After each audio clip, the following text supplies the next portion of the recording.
Hi guys, welcome to another episode of Blockbusting. I'm your host, Jay Light. Here today to talk shit about the movies with me is Sandro Iocolano. What's up? Hello. Thanks. Hey man, how are you? I'm good, bud. How are you? Good. Thank you for having me on the Blockbusting. Of course, dude. Happy to have you. Very knowledgeable, very funny man, Sandro. Oh boy. Oh boy. Let's get right into it. We have the weekend box office results. I'm decided to come in. Have you seen any movies at the box office lately? It has been like Because you've been out of town. Yeah, I've been out of town, so it's been a few months since I've actually seen any movies. Oh wow. Yeah, in the theaters. You were in Italy, right? I was in Italy. Yes. Did they?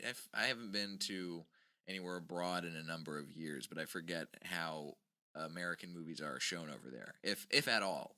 Yeah, I mean they're So I didn't see any movies there, but from what I read up and what I've seen, like the movie posters or whatever, they have them in English and also like with Italian subtitles or Italian dubbed as well. But primarily they're in English and then just Italian subtitles. Oh, well, fun fact. Yeah, I guess I'm sure there's probably a lot of people speaking the English over. Oh in Italy. God, yeah, but worse than that. Oh yeah, I would hope so. But I hope I can speak English better than your run of the mill Italian. Let's rock and roll. Speaking of rocking and rolling, the number one is a movie fronted by a guy who looks like a rock god. That's Thor Ragnarok. That's number one? Yeah, number Okay. one, 2 weeks in a row.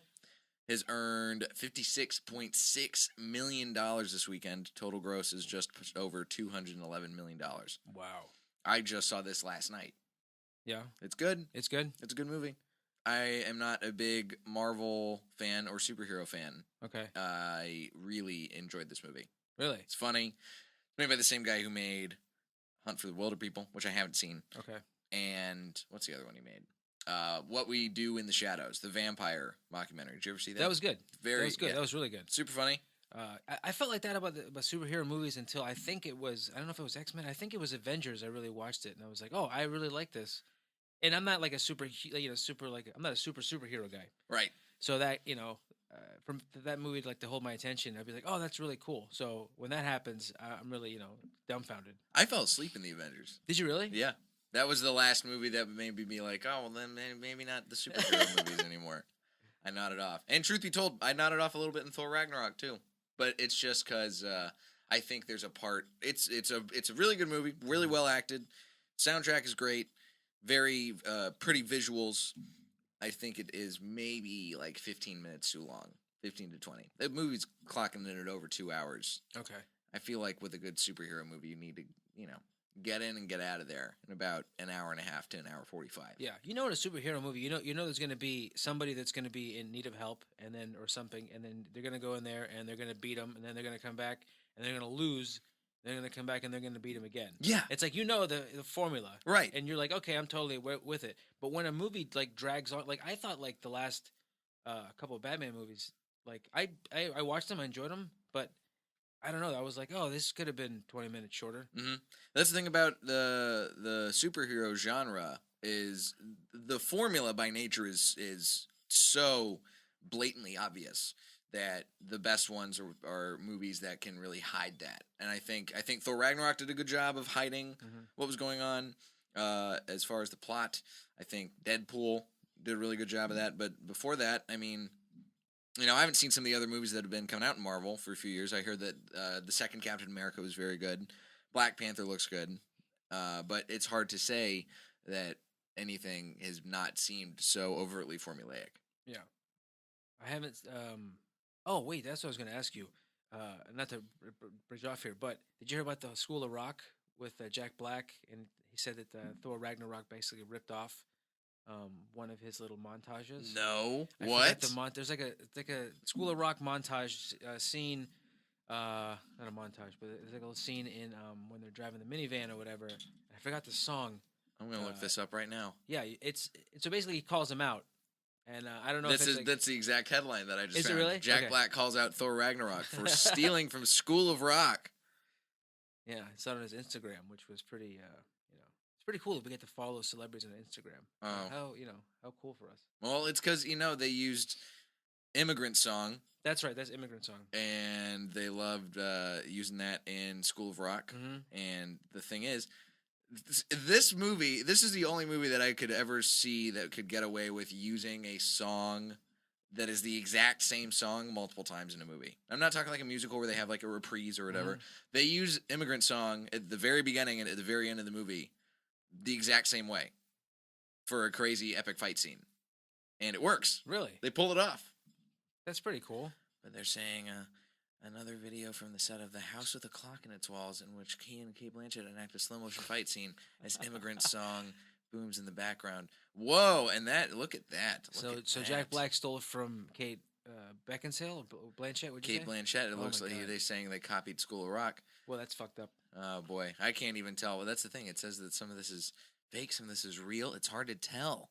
It's so weird because like it doesn't. Isn't that just what happens? I mean, people see things and then. Here's another piece from this article. It should also be mentioned. This is from comicbook.com, by the way. It should also reputable. It's a very reputable source. Yeah. It should also be mentioned that Black failed to call out the cast of Shrek the Third when that film also used Immigrant Song. So really, his whole argument is moot here. If you're not gonna take a stand against the Shrek franchise, that titan of the animated film industry. Yeah, then what are you standing for? Yeah, exactly. Yeah, and not to mention, don't you think that immigrants, that's what they want? Isn't that the whole goal, is to become an immigrant and you go to another place to find a better life? And that song is, you know what I mean? That's a song for all immigrants. It's just called Immigrant Song. It's not called, it's not Mexican song. It's not Israeli song. No. It's not Syrian refugee song. It's Immigrant Song. Right. It's for everybody. Yeah, it's not migrant song, it's immigrant song. Yeah. It's about, people that move to a different place to find, a better life. That song migrates from place to place. And it migrates from place to place very well in Thor Ragnarok. Yeah. And in Shrek the Third. I gotta see that movie now. You gotta see it. It's a very well made movie. Excuse me, I have to download it illegally. I don't want anybody to think I'm paying. There you go. Hey, look, most people are not the kind of dudes who would download a car, but Sandro is the kind of guy who would download a car. Yeah. Or download a movie. Look, I torrent in movies all the time. The only reason I'm going to see movies in theaters these days is because I have a movie pass. So it just feels irresponsible. Oh, nice. Did you sign up for the monthly? Yep. I've heard of that. What's the deal? What would you have? Is it AMC or is it goes pretty much everywhere except for ArcLight in LA anyway. So it's really nice. But I would talk more about that if they were sponsoring me, which they are not. So I'm gonna cut this off hard. They should, because I want to know more. Now I can't. Now you can't. It's contractually obligation is the only way I'm going to talk about this. The number 2 and number 3 slots at the box office this weekend are the only two new wide release movies. Number 2, Daddy's Home 2. With Mark Wahlberg and Will Ferrell, and also Mel Gibson and John Lithgow. Lithgow? I think it's Gow. John Gow? Yeah, Gow, Pie Gow. Pie Gow Poker. That's how I look at it. Number 3 is Murder on the Orient Express. Interesting. Starring another man with a name I can't pronounce, Kenneth Branagh. Oh, Branagh. I thought you were going to say Johnny Depp. Johnny Depp? I can't pronounce his name either. It's both of those movies coming in about the same amount of money. Daddy's Home 2 edging out a little bit with $30 million. Murder on the Orient Express, $28.2 million. Oh wow! So with 30, what's the what was Thor again? 56.6. Oh, all right. So like what, 20 million difference, something like that. Yeah, Daddy's Home 2. I don't know if that's a weird pairing. Yeah, just to have Mel Gibson in that. And then with John Lithgow. And I guess it's a Christmas movie too, sort of. I never saw the first Daddy's Home. Yeah. I had no desire to. Yeah, it's not a very good. It's fun as far as like you watch it, you're like, oh, that. Have you seen Daddy's Home? I've seen Daddy's Home. Yeah, it's very exactly what you think it is. Is it something that you would like to see a sequel to with more daddies? No, it's one of those movies where instead of having like music on in the background, you have a movie on in the background. Oh. Like that's the kind of, just some background noise. Some background noise. Like it's going to come on TBS in the middle of the day while you're trying to, clean your house. Yeah, exactly. You need something there to, distract you from cleaning your house and how much you hate yourself or whatever. And that's usually, that's how I watch that movie.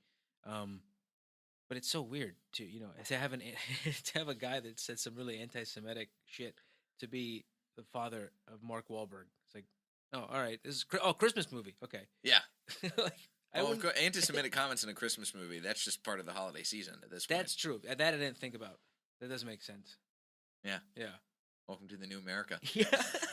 where we hate the immigrant song. Yeah, confusing movies. No, the travel band song is the new hit in Daddy's Home 2. All right, speaking of Christmas movies, number 4, dropping from number 2 last week is A Bad Mom's Christmas, another sequel that nobody really asked for, coming in at $11.5 million.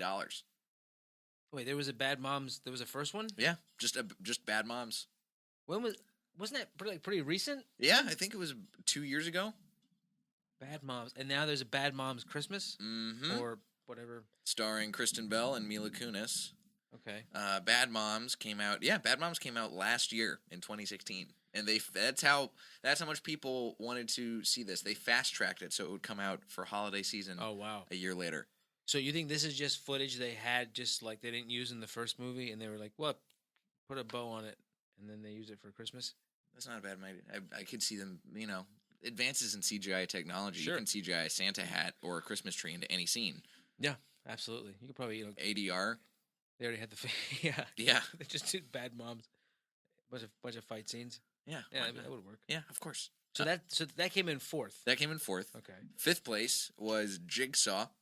Oh, the Saw. The Saw continuation. And this is a big drop off from everything else so far. I mean, Bad Moms Christmas is already a big drop off money wise because it went from almost $30 million to 11. Jigsaw earned $3.4 million this weekend. Jeez. Because, nobody wants to go see Halloween movies anymore. Same thing, Tyler Perry's Boo 2 Medea Halloween comes in at number 6, right behind Jigsaw, with $1.545 million. Oh, wow. How long? Oh, wait, sorry, $2.07 million. I was reading the number for Geostorm, which is at number 7. Oh, okay. And how long has Medea's Halloween been out? Medea's been out for 4 weeks. Jigsaw's been out for 3 weeks. Geostorm's been out for 4 weeks. Geostorm is going to be a gigantic flop. It was a $120 million budget, and it has made just over a quarter of that by now. Oh, really? Wow. Boo 2 Medea Halloween, gonna be just fine. Doubled its budget. Okay. Jigsaw has tripled its budget. Really? What was the budget on Jigsaw? $10 million. And it has earned total gross $34.35 million.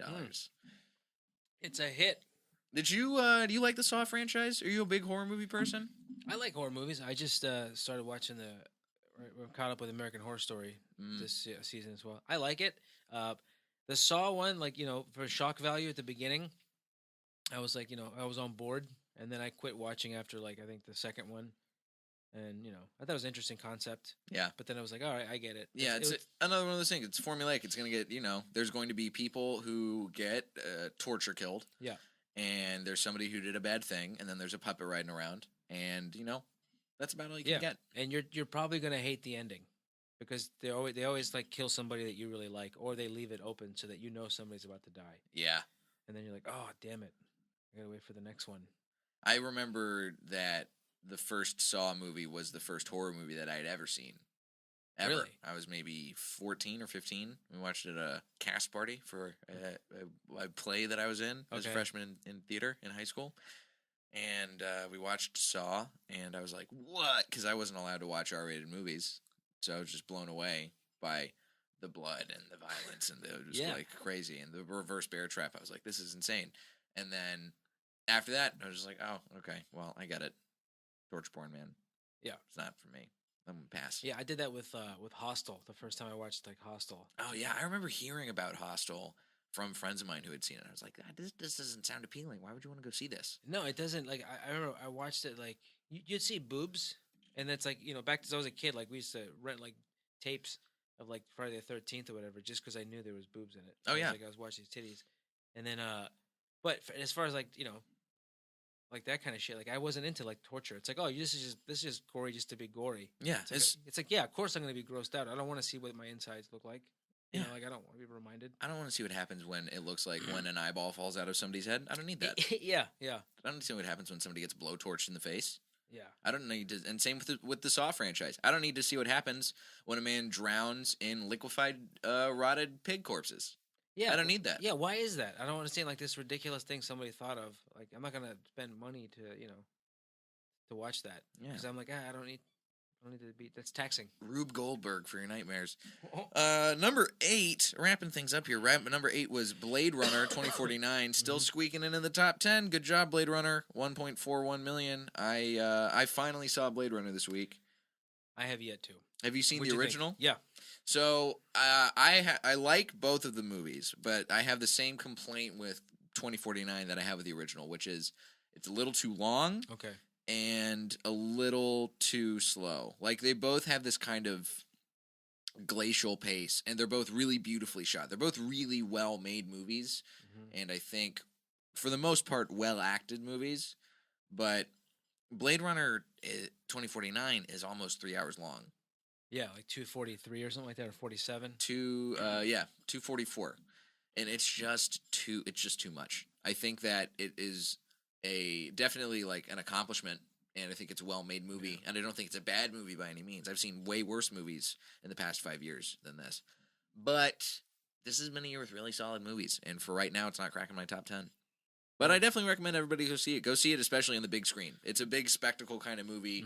Denis Villeneuve, my favorite new pastrami director. Oh God, yeah, so good. Denis Villeneuve is a visual master, and so is Roger Deakins, the cinematographer. Yeah. So go see it on the big screen. Let it envelop your eyes and get the soundtrack in your brain. We got number 9, Happy Death Day. More horror movies that people are still seeing for some reason with $1.3 million. And rounding out the top 10, impressive feat is Lady Bird, which is the new movie directed by Greta Gerwig, indie darling. Earned $1.2 million on only 37 movie theaters. Really? Across the country, yeah. Oh, wow. And what kind of movie is that? Is that a horror? No, it's like a quirky indie. Like, I'm a girl in high school. I have blue hair. One of those kind of movies. Sounds like a horror movie. Yeah, it's a movie that makes me feel horror. Yeah. That's for sure. Only 33 movie theaters? 37. 37. Holy shit. Yeah, so people are wanting to see it. That's pretty cool. It's a per screen average of $33,000, and it's only been in theaters 2 weeks. Wow. So good job, Lady Bird. Let's talk about some other things that people are doing a good job about. This is our first news article coming to us from the Sydney Morning Herald, all the way out of Australia. George Miller sues Warner Brothers over Mad Max Fury Road earnings. Really? I was just about to ask you what you thought of Mad Max Fury Road. I loved Mad Max Fury Road. I thought it was the best, one of the best pictures of that year. I thought it should have won a whole bunch of things. So apparently, George Miller has received unpaid earnings, and let's see. George Miller has received unpaid earnings? It says that he was supposed to receive a $7 million bonus if the movie if the final net cost of the movie was not more than $157 million, and that if, let's see, some other stuff. Basically, it seems like they're shorting him money that he earned based on the fact that he shot this movie under budget, and that he also didn't get, like, a financing agreement that he should have. Which, Mad Max Fury Road is a really, really strong, cool movie, and I think that if George Miller was supposed to get some kind of bonus for making the movie well, then he should get all the money in the world. Yeah. The movie's really well made. It's really, really... I watched it I watched it a couple times in theater. Like, I really don't... I did that when I was younger. I'd go watch movies all the time, but like as I get older, it's usually once. If I like it, I'll watch it again afterwards, whatever, But it's just from the beginning, just from the get-go, it's just like 2 hours long of just like a giant car chase. Yeah. It's awesome. Yeah. See, that's the thing. So cool. If a movie's going to be 2 hours long, like Thor's 2 hours and 10 minutes. If a movie's going to be 2 hours long, I would like it to be quickly paced the whole time, because that's the beauty of Mad Max Fury Road. It never lets up. Even the slower parts, it still doesn't let up, because there's still a lot of tension going on with the movies. That's why I think that this movie is such a masterpiece of action filmmaking and just of kind of filmmaking in general. You shouldn't be able to have a movie work given that it's so like it's got like this level of camp to it, and it's got these crazy cars and this insane post-apocalyptic wasteland stuff, and it's like one of those movies you hear about it and you're like, this isn't going to get nominated for Best Picture and a whole bunch of other Oscars and win awards and be a global phenomenon, and yet here it was. Yeah, it's incredible because it hits all those parts of you. Like when you're watching all of it, your brain is constantly going like, "Wait, is that what it would be like in a post-apocalyptic time period? Is it?" And then you start to look like you start thinking what could have happened in that moment, and he captures all of it, and it's shot so well that like you forget it's an action movie, and you're trying to figure out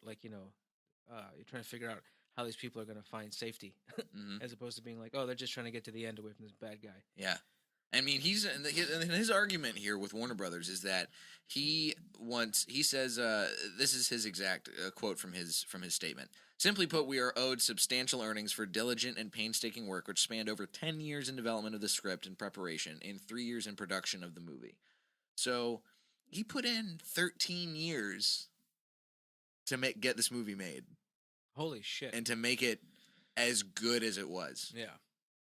So give him the money, Warner Brothers. Wait, so wasn't like there's like a 30-year period where he didn't really direct anything, and then he came back and basically the last thing he directed was, I believe, Babe, everybody's favorite talking pig movie. That's right, where the pig hit a bunch of home runs for the Yankees. Yeah, that's the one. Yeah, that's the one. Pig of Dreams. Let's see. Oh yeah, George Miller was the last directed of Babe. I was thinking of Charlotte's Web. Oh no, he directed Happy Feet. Also, I forget that he had a real right. happy talking animals phase. That's right. Okay. And then a direct. Yeah, and then he went back to Mad Max. Mad Max. And there's another Mad Max coming out eventually called Mad Max: The Wasteland, which, if this doesn't get resolved, he says he's not going to work with Warner Brothers on doing. Oh wow. And Warner Brothers needs something good like this. I definitely think that they should do it. Let's go ahead and talk one more happier news story, and then this is a Star Wars story. Are you a Star Wars type of dude, Sandro? I'm a Star Wars type of guy. Yeah. I haven't seen the last 2 movies, I think. There's been a lot of Star Wars. There's a lot of in the cast, and that's the thing.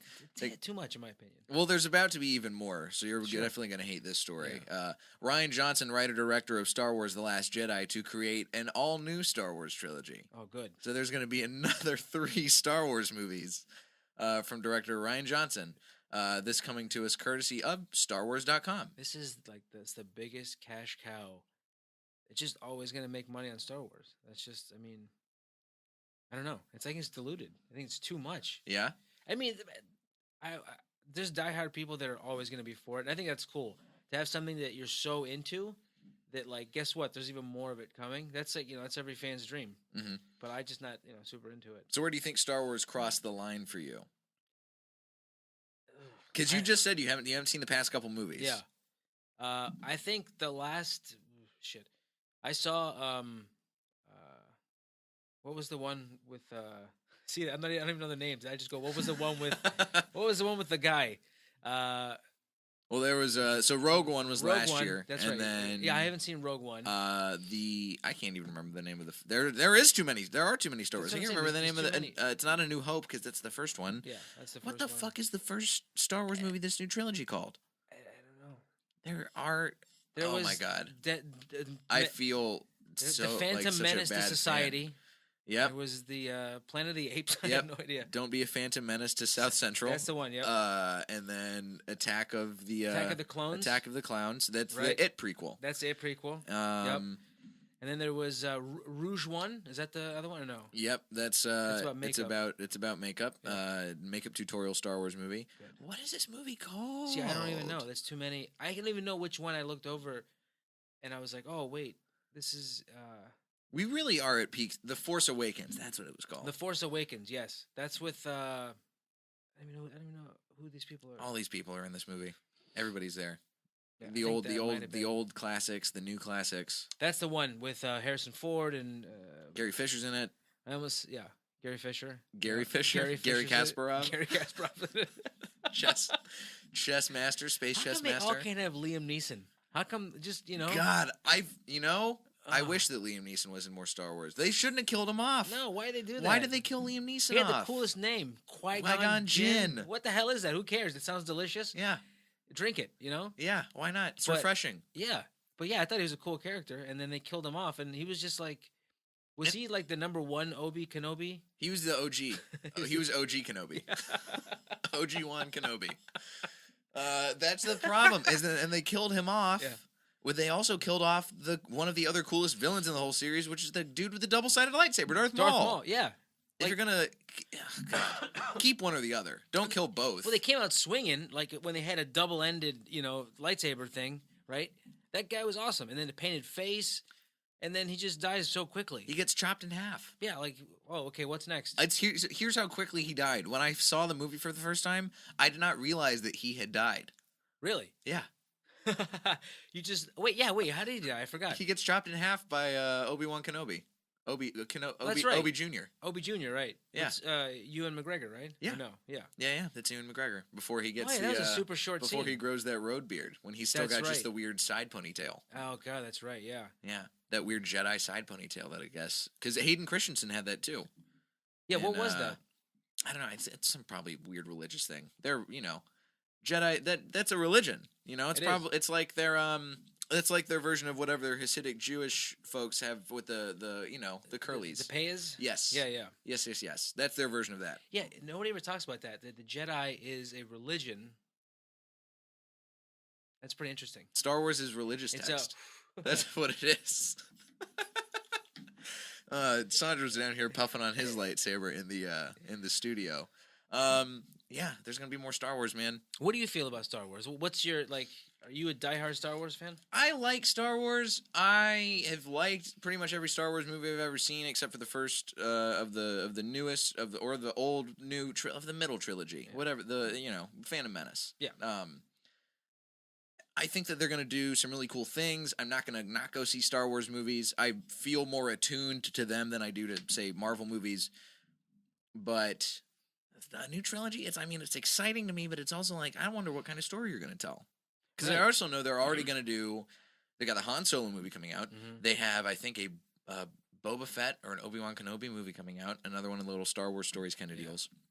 And then they have the final movie of this trilogy. And it's just a lot. There's Boba so Fett, much. Well, it's so much, and it's so genius because, dude, the Boba Fett thing is really where it took off for me. Where I'm like, okay, this is kind of going too far, and it's gonna sound weird because he's a character that didn't say a word. Mm-hmm. He's a character that had nothing about him. He was just in this one particular role as a movie, this thing, and all of a sudden they just put all this backing and this heat behind him, and they're created this story about this guy, and it's like, well, yeah, it's a super, it's science fiction. Yeah. So now, this person all of a sudden is super cool. I think the main part of it is jetpack. Oh, Boba Fett has a jetpack. True. Everybody wants to know more about a dude with a jetpack. That's a good point. You never don't want to know about that. It's not a leaf blower. That's weird. No, yeah, of course not. No. Let's go ahead and close off our news this week. We got to talk about this. We're keeping this segment alive this week in Hollywood Rapists.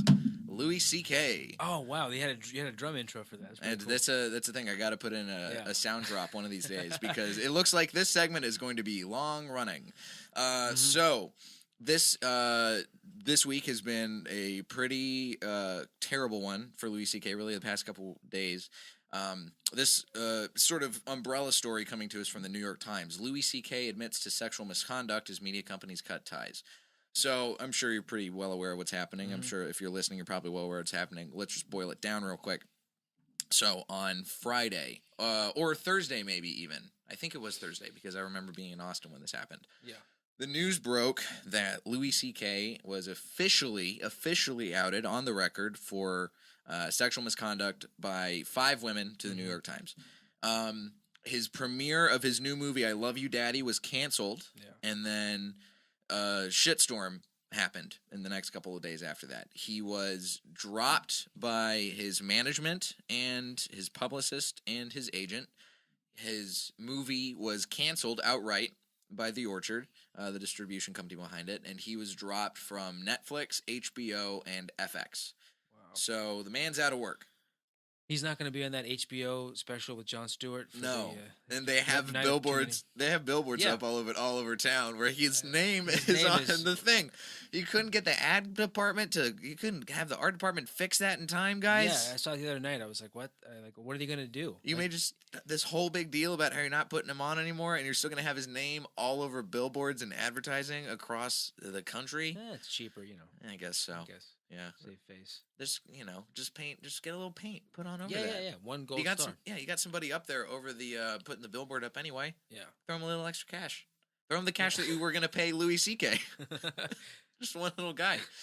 Yeah, so this is the latest wave, and there's been a lot of other sort of higher profile names that have come out this week as well. We had George Takei come out this week as a harasser. We had Richard Dreyfuss allegations come out this week, and we had Ed Westwick. But this is the one that I think is the most the most in the public eye, because Louis is so high in the public eye, especially for our profession, stand-ups. Absolutely, yeah. To the point where there is I've been on the road the past couple weeks, and I've been really glad because I have not been able to get on Facebook or social media and look at people's arguments. Oh, Facebook is getting a lot better. Yeah? No. It's the fucking worst thing ever. I remember, like, I was on yesterday for a hot second, and I just saw there were people just everybody is fighting with everybody else in the in the comedy community right now, and it's very strange.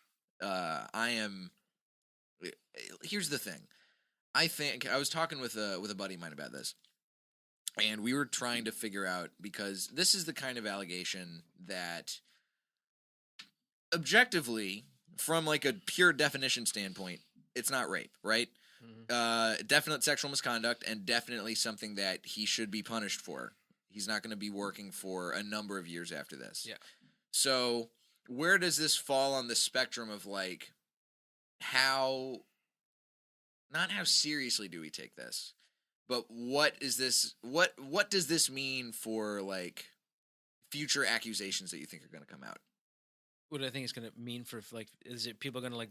Do you think there's going to be more comedy that's going to, like, more stand-ups that are going to get outed for things? Do you think that because this is the highest profile comic who's come on so far, and I know that within the community there have been some others who have been outed. Yeah. Do you think that this means that they're going to be, like, what do you think the ramifications are for the comedy community that this has officially come out? I think that, I think that it'll be more in the public light. And I think that people will be more aware of, like, what they're doing and what they're saying, maybe their actions.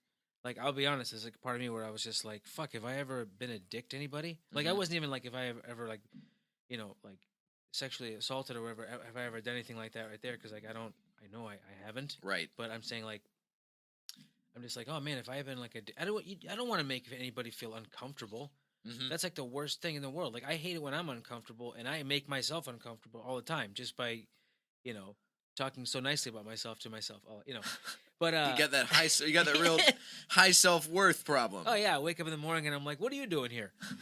And still, what are you? That's what those women said. Hey, yeah, get this guy. Oh boy, get out of here. But I don't know. I think ramification, as far as, like, I think people will be more aware of what's going on. But yeah, I think maybe people will, if they feel comfortable enough, or they feel like they have enough support, and they can be like, this person did this to me, I don't want to hold it any longer, because if it comes up a duty thing of where you're like, okay, I felt uncomfortable, but also I don't want anyone else to go through this as well, then people might come out. But I really don't know. I mean, I've never been in that position where I felt like, like uncomfortable, or not even uncomfortable, but like a downplaying. Like you were making somebody uncomfortable. Well, even like, I've never been in a position where somebody made me feel like, uncomfortable, or somebody like assaulted me. So I don't even know what that's like. I can understand what it's like to be uncomfortable, but as far as to clearly understand that, I don't, because I haven't been in that position. Yeah. I mean, I've been in uncomfortable situations. I talked about this on the podcast a couple weeks ago. When all the Harvey Weinstein stuff was first coming out, I talked about this with Earl. I had been, in my first year in LA, I found myself in a very strange, like, foreign situation to me, with a guy who I was trying to work with to write for a puppet talk show that he was doing, and I showed up at his apartment, and he was, like, in booty shorts and nothing else, and it was it was like weird, and he was, like, inviting me to, like, go work out with him, and he was, like, texting me all the time, and it felt very... I felt very uncomfortable, and it didn't, nothing ever crazy overt happened beyond that, which I am happy about. Yeah, he never called you back? No, well, I mean, God, it's my first callback I never got in Hollywood. But yeah, like, I was put in that situation, and I've been in situations where I've had, like uncomfortable things have happened to me, but nothing of this caliber. Like, this is a level far above anything that has ever happened to me. And so from that standpoint, I will never be able to fully grasp what these women went through.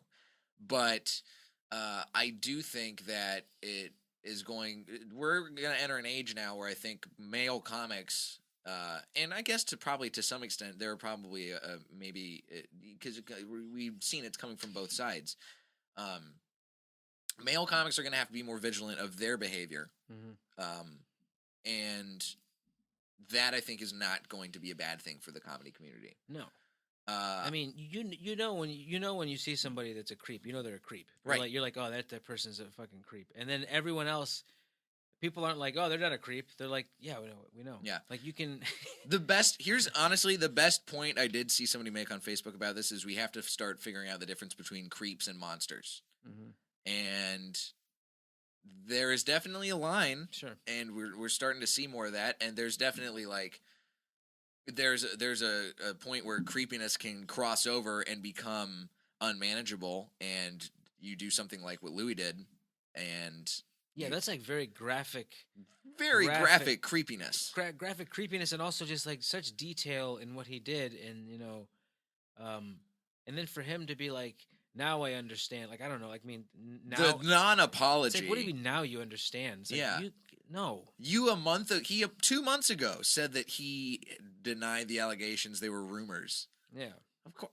Look, we know you know. Yeah, At the very least, this non-apology you're offering up, just say sorry once. He didn't say I'm sorry at all. I expressed remorse. Come on. Yeah. If you expressed remorse, you wouldn't have kept doing it. Manage your behavior. Anyway, last question before we move on.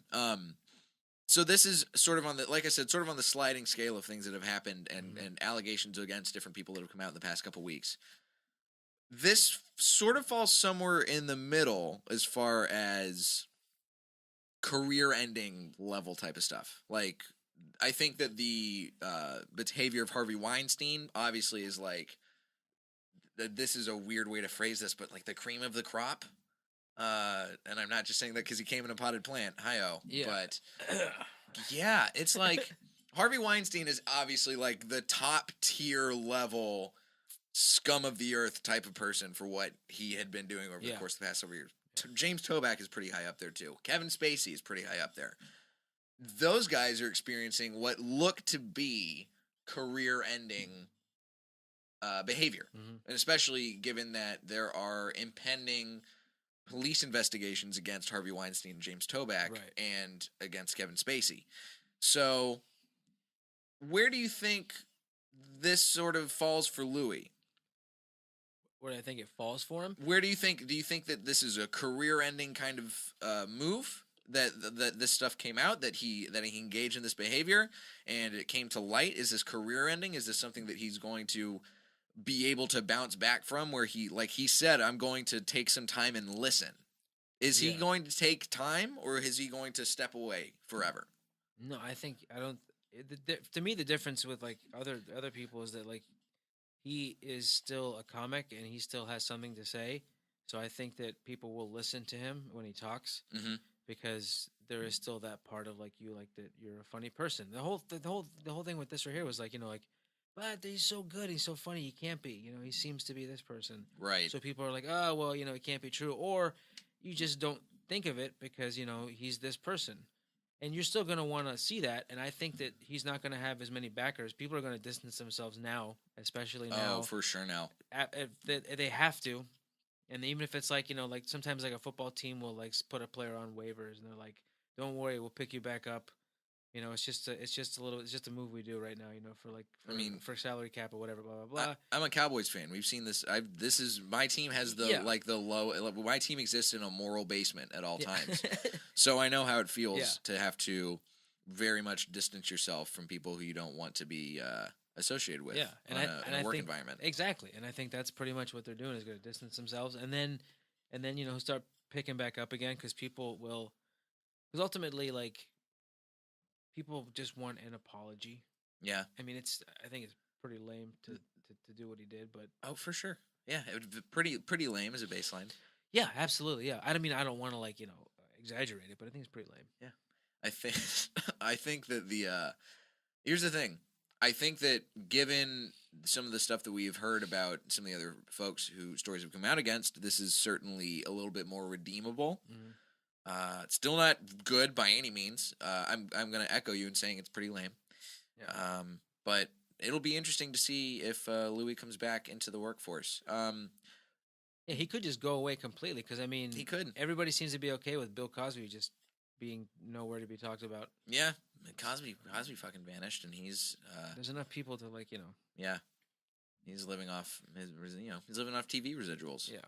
Haunted, alone, deaf, and blind in his house. Ugh. Yeah. Look, and I'm just gonna say one thing to the comedy community. If you guys we all got to work together and be vigilant of behavior like this. And if you see, and I'm gonna pull a what's it called, an MTA policy, New York City style. If you see something, say something. We're in a place now where that power dynamic that allowed Louis to do this and allowed all these other people who have had allegations brought against him to do this is starting to crumble. And the only way we can keep crumbling it is to take a fucking sledgehammer of saying something about it to the system. So stand together, band together. If something goes down, say something, and the community will be better for it, and everything will, and all of the, all the bad shit. We're in slash and burn territory right now. All the bad shit's gonna burn, and new shit will grow and be better in its place. Yeah, amen. I believe it. Amen. Let's talk about your movie that you hate this week. We are running a little long, and I don't care because this has been a very good discussion we've been having. So, Sandro came to me a little while ago, and he told me he wanted to talk about a movie called Birdman. Birdman is a movie you guys might remember from 2014, directed by Alejandro G. Iñárritu, starring Zach Galifianakis, Edward Norton, Amy Ryan, Emma Stone, Naomi Watts, and head honcho Beetlejuice himself, Michael Keaton. Won the Best Picture Academy Award, won a bunch of other Academy Awards. Looked like it was shot in a single shot. Critically acclaimed. Audiences didn't like it, and neither did Sandro Iocolano. Sandro, why did you hate Birdman? All right, well, full disclosure. Yeah, give me this part, because you told me this right before we started recording, too. So, I went ahead and I watched this movie again yesterday, day before today, and for a podcast. And I watched it, and I was surprisingly that I was like, you know what, I don't dislike this movie. Like, I could see why it won. I could understand that right there, but there was still parts that I, was a little like confused at, and I almost felt like that, we're a little too. The phrase you used was too artistic. It's insistent on itself as the art, artistic. You know what I mean? Like, listen, I love drums. I play drums, but I thought that the whole drum soundtrack throughout the whole thing was a bit much. Like, I understood what was happening, but I felt like it was almost like the audience, like the filmmakers telling me like, this is where you should think, this is where you should realize the tension is. Mm-hmm. And I'm like, oh no, I get it. I know what's happening. These actors are quarreling because they both want the limelight, so to speak, and one of them feels like he's fading away. And it had some enjoyable parts. I think maybe when I watched it the first time, I was either super tired or I was, just whatever. I don't know. Yeah. Do you remember much about what it was like when you watched it the first time? What do you remember? How you felt? I remember just kind of just thinking like, okay, wait, is this guy?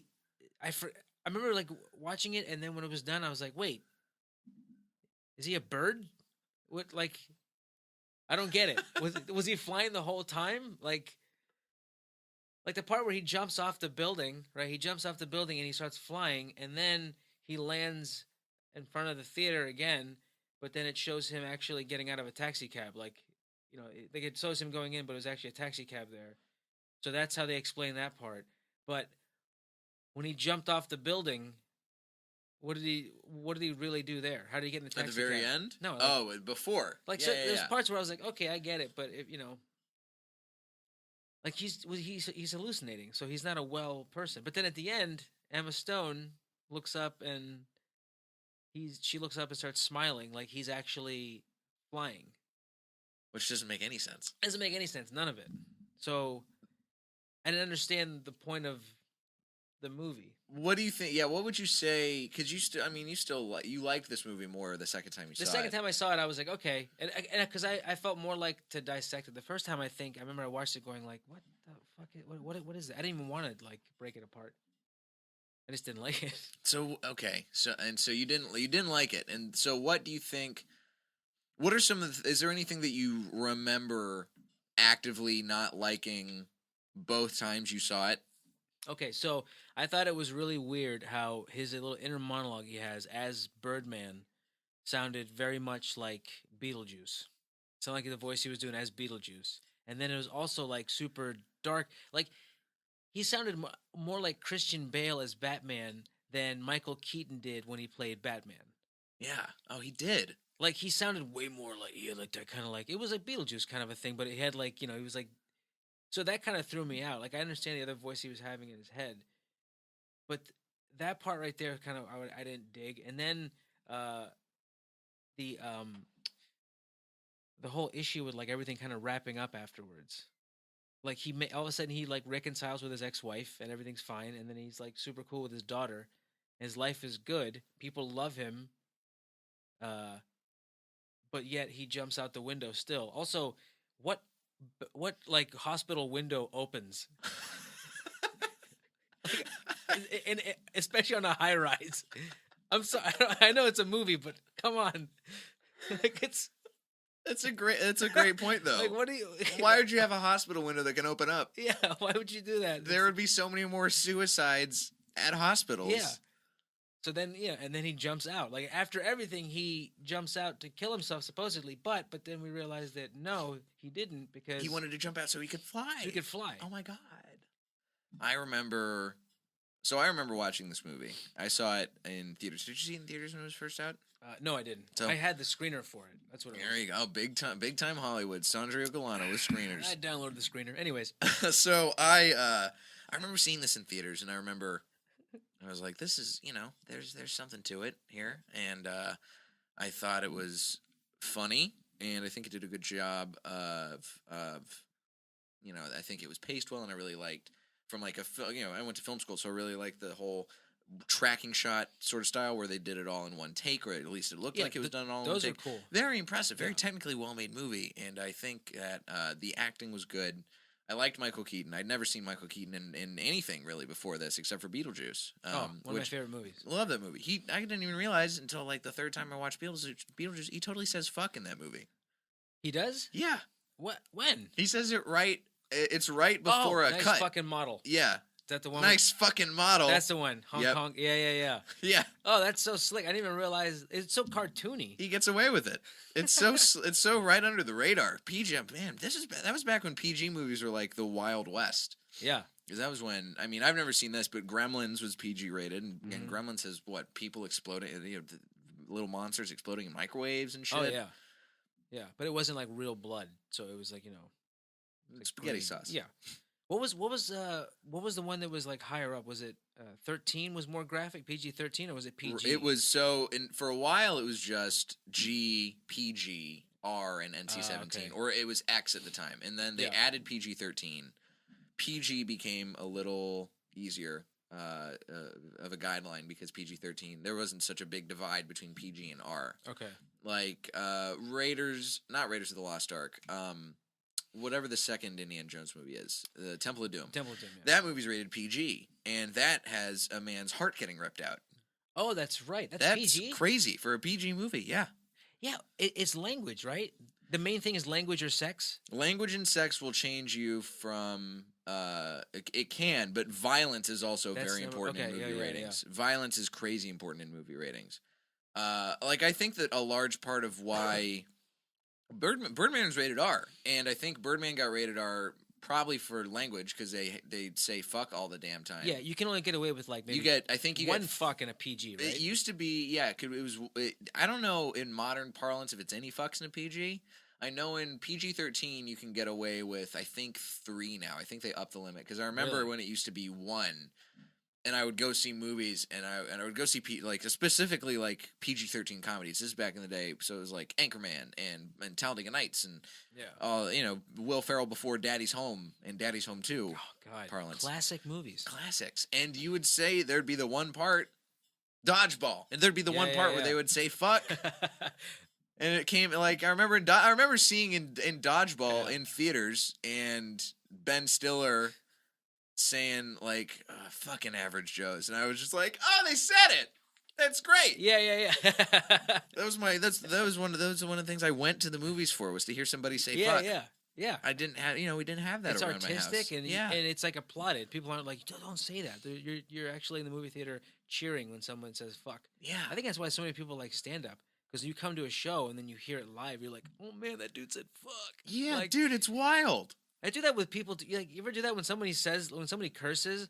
It makes you feel like, oh, okay, cool. I can be chill now. Yeah. Like, it kind of breaks the ice for everything. Like when someone's like because there's nothing more that breaks formal than like cursing. Dude, when I was out on the road this week, I was hanging out. At one point, I went and got breakfast with my great uncle, who is, I think, in his late 70s, early 80s, and he, maybe in the first 10 minutes that we were hanging out, he said shit while we were eating breakfast, and I was like, oh great, we can just pal out, because he'd come to see my show the night before, and he's probably, I come from a very conservative family. He's probably the least conservative, as far as like speaking pattern and tone of the rest of my family. So I was like, you get it, man. And when, like, at the end of the day, he was like talking about his job, and he was like, he's a manager of a restaurant, and he was talking about, like, I work with all these straight male servers, but they act like a bunch of fucking women. And I was like, you are my favorite old man. Oh, that's hilarious. Yeah, when somebody curses, it's almost like you can like undo your belt and go, yeah, right. It's the end of Thanksgiving dinner. Yeah, exactly. You just kind of get to relax. And so that's the I think that, so anyway, so that's why Birdman got their rating for the most part, because they say fuck a lot. And I think that that's a good move, but there's also, he shoots himself. Yeah, he does. And that is a crazy violent thing, which you can't have in anything. Like PG-13, Thor, for instance, had a lot of impalings. Like a lot of people getting impaled on spears and swords through their chest. No blood. PG-13, you can't have the blood. You can have as much death as you want. You just can't have blood. Yeah, and that's like because of video games. You think of like how easy it is. Video games now, like you can kill people, and they call them kills. If there's no blood, even if there's, it's totally normal to be like, oh yeah, I killed you, because you're playing a video game. It's not I killed your character. It's I killed you. Yeah. And when you see like the impaling, if there's no blood, then it's like, oh well, this is like a video game. Yeah. And there used to be still a death though. You used to be able to have boobs in PG movies, not PG-13. In like Airplane had. Oh yeah, quick little little nip on there for a good couple of minutes. Same with Monty Python and the Holy Grail. Oh yeah, I remember I watched the first time I ever watched Monty Python and the Holy Grail. I was like 12, and my parents made me leave the room during the part with boobs. Oh really? Yeah. Oh, that's, you know what it was for me? It was National Lampoon's European Vacation. When that part came on, I had to leave the room. But the Monty Python thing, I discovered on my own. My parents didn't actually watch it. Wait, so how long is the boob scene in Monty Python? It's not long, because they're mostly just talking about sex and blowjobs. It's really quick. But also, my parents didn't want me to hear any of that language either. Oh, okay, yeah. So again, very conservative family. They didn't want any of that stuff. I wasn't even allowed. I couldn't watch anything besides like the Disney Channel or Nickelodeon or Cartoon Network until I was like 14 years old. Oh wow! The first thing I didn't start watching PG-13 movies legitimately until I was like 12 or 13. I was just not allowed. Well, I think the main reason parents don't want kids to know that isn't because they are afraid of what they might do with the content. I think parents just don't want to answer questions, because once you know one thing, you have more questions about that thing. And they're just uncomfortable answering all these questions about why you can't hear what a blowjob is. Because you're like, well, I have to describe to him what a blowjob is, and he's 7, and there's like more questions. People just don't want to talk about that. No. So one last thing I want to cover before we bow out of talking about Birdman, which I'm glad you came around on, because it's definitely a good movie. But I remember when it was out, a lot of criticism was levied against the movie for it being super inside baseball, as far as talking about like acting, making movies, making art, plays, theater, that whole shebang. Yeah. And the critical side obviously loved it, but the audience side was not necessarily as on board, because it's a really heady movie, and it covers all this stuff that's like not for it's like, who gives a fuck, the general populace point of view. Yeah. So I remember so it was nominated for Best Picture alongside American Sniper, Boyhood, Grand Budapest Hotel, The Imitation Game, Selma, Theory of Everything, and Whiplash. So, do you remember seeing any of those other movies from that year? I saw Boyhood, And that was it? and that was it, except for Birdman. That was So, I remember a lot of people were saying that what was probably going to happen was Boyhood and Birdman were going to trade off for Best Picture and Best Director. Because Boyhood was such a different kind of achievement compared to Birdman. Oh, yeah. Because it was made over 13 years, and it was a good movie, and it had a good coherent story, and well acted. Mm-hmm. And then Birdman took both. So I remember a lot of people were mad because they're like, Boyhood had heart, and there was something like deep and got into you about it. And I remember there were a lot of people who thought maybe American Sniper could be a spoiler movie because this was a big big patriotic movie directed by Clint Eastwood, and it's a very straight down the barrel, middle of the road kind of the whole grand populace of the U.S. can get behind this movie, and then all of a sudden Birdman comes along, swoops in from its dive off the high-rise hospital and takes the award. So, do you feel any of that same criticism in your mind? Do you feel like it was maybe a movie that was too heady and maybe again, you said that there are parts where it was too artistic. When I look at it, when I say it like that, I meant like there was parts of it where I felt like it was insisting a bit too much on itself. Gotcha. Of what it was, and like. So what? Yeah, explain that a little bit more. I want to get to the root of that. So like the whole part where he's like. I mean, because he's depressed the entire time. Like, everything that he does, basically, like he's never in a good spot.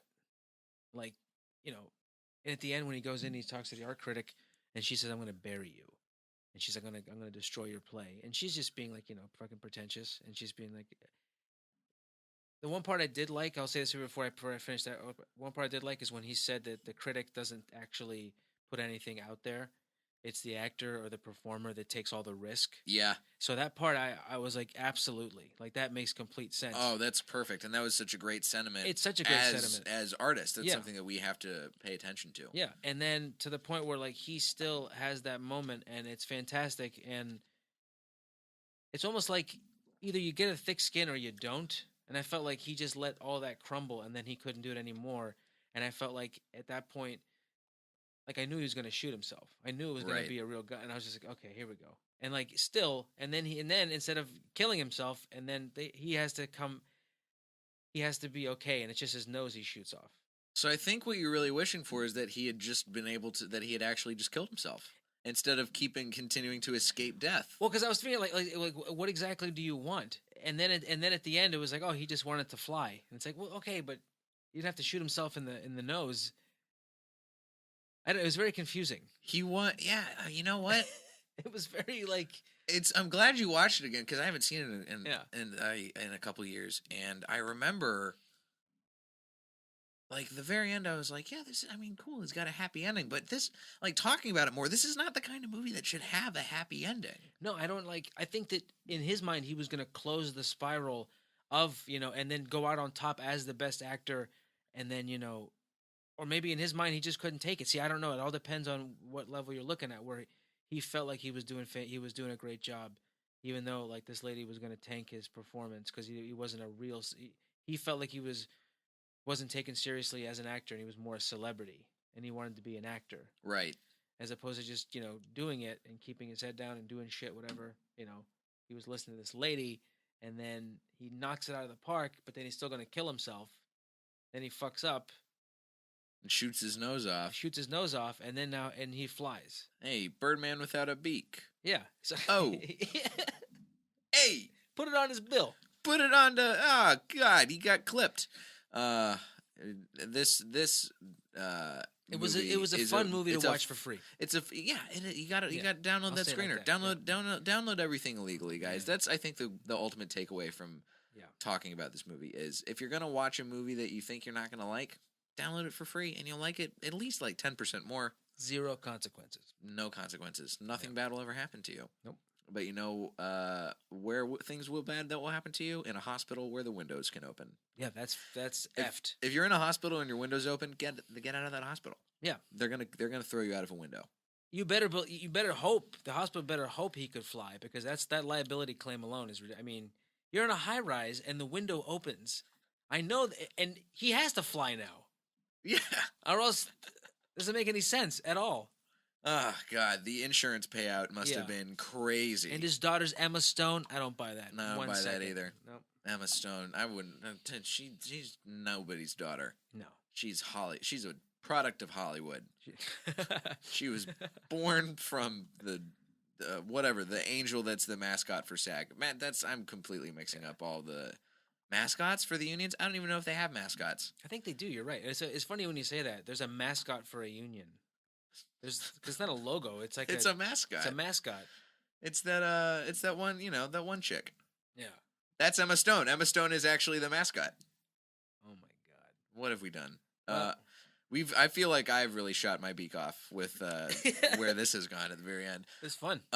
This was fun. Thank you so much for coming on today, Sandro. Thank you, Jay. It was really glad to have you, man. Where can my listeners find your work? I'm on Instagram at Sandro Sandro Iocolano. That's my first and last name. And then also on Facebook, same thing. I have a website. It's under construction, but it's UntitledChapter.com. And it's totally unpronounceable, and also you can't spell it either. Yeah, nobody ever pronounces it right. Nobody ever spells it right. That's it is what it is. If somebody happens to stumble upon my content, I want it to either be a total accident or they wanted to it so bad that it took them 2 years, but they're loyal. I remember, just a weird little sidebar. I saw a poster for a show that you were on a couple weeks ago, and it listed your name as Sandro Iocolano. Yeah. And that's one of my. I mean, I love seeing how badly people fuck up your name, because your name is so difficult. But that was one of my favorites, because it totally changed. You're an Italian man, and it changed you to a Hispanic man. Yeah, crazy. Sandro Iocolano. Yeah. What's nuts is, like, I mean, I really don't care. It annoys me a little, only because it's all over every social media thing. So it's like whatever it's on, it's like, just look, it's right there. Yeah. Just look it right there. It's so close. Yeah. But whatever. It's just labels. You can find me at Diet J on Twitter and Instagram, jlightcomedy.com for show dates. I'm back in town from the Lips Across America tour back in Los Angeles, so we've got some shows coming up. Check my website for those. And please leave a rating on iTunes. Review us as well. I am in desperate need of those. We've got one review right now, 1 5-star review. That is pretty much knocking out of the park, but we need more. So feed me more, please. Make me feel validated. And Sandro, yep. Thank you so much for coming on today. You got it, man. Yeah. This has been Blockbusting. This has been awesome. Yeah, it has. Go see something good for a change, guys.